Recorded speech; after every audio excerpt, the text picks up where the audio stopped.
I'm Wendy Castiglia. I'm the president of the New York State School Social Workers Association, and I live and work outside of Buffalo, New York. And welcome to School Social Workers Week kickoff. This is very exciting. And again, thank you, Natasha Green, for inviting us and for organizing this. I can't even begin to imagine how you managed to pull this off. As I've said, I am the president of the New York State School Social Workers Association. I work and live outside of Buffalo, New York, and I have been a school social worker for 28 years. I can't believe that. It sounds like such a long time, but it feels like it was a blink of an eye. As a school social worker, we are welcomed into the lives of our students and our families, often at times when they are feeling so desperate and sad and unsure of what to do next. And we are trusted to help them be a beacon of hope for them, a beacon of light for them, to just kind of give them some support. Sometimes that's all we can do, is just kind of tell them that they're not alone, that there are people who care about them and will help them along. And other times we can really connect them to community resources or provide counseling services, different things that will help them get back onto the right path. Throughout my 28 years, I often get very frustrated with my limitations of my job, as I'm sure many of you do too. We have very little control over what really happens with our families and with our students. But one thing that I keep reminding myself, and one of the things that helps me to keep going, and I want to remind all of you about, is that for years and years, decades, there's research that has been done anecdotally and scientifically to show that a positive relationship is still the biggest predictor of resiliency in people, particularly in children.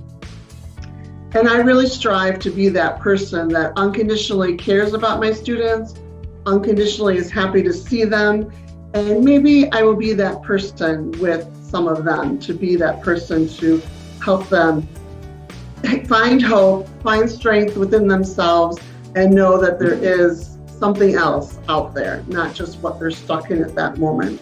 So I encourage you, when you all are feeling frustrated, and I know that what we're going through right now is just yet another pressure that we go through, that you remind yourselves that we can't change the pandemic, we can't change people's financial situation, the learning disabilities, or any of those things, but we can be that person for our students.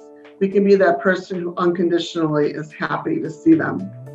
And I also would like to just take a moment, do a little shameless plug, and invite you to become a member of the New York State School Social Workers Association. Oftentimes we get very caught up in our role as school social workers, and we forget about the bigger picture. But as your state organization, we are very involved in the local legislative issues that are happening. We promote both at the state level as well as the state education department, promote different things that involve school social workers and what makes our role important and why we need to be at the table talking about how to help our kids. So I encourage you all to join us in that. We also do a lot of education, and one of the things that's exciting that we have coming up in October 28th and 29th, we have our state conference. And that's going to be held in Buffalo, and you will not be disappointed by coming to Buffalo. We have a lot to offer, and it'll be great to see all of you there. So check out our website for more information on this.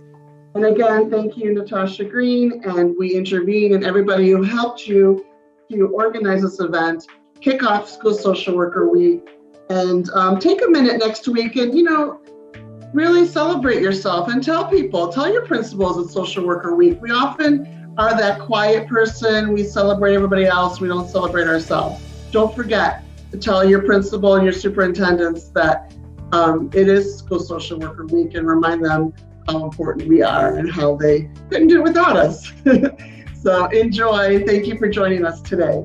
And I will pass it on to Michael Cappiello.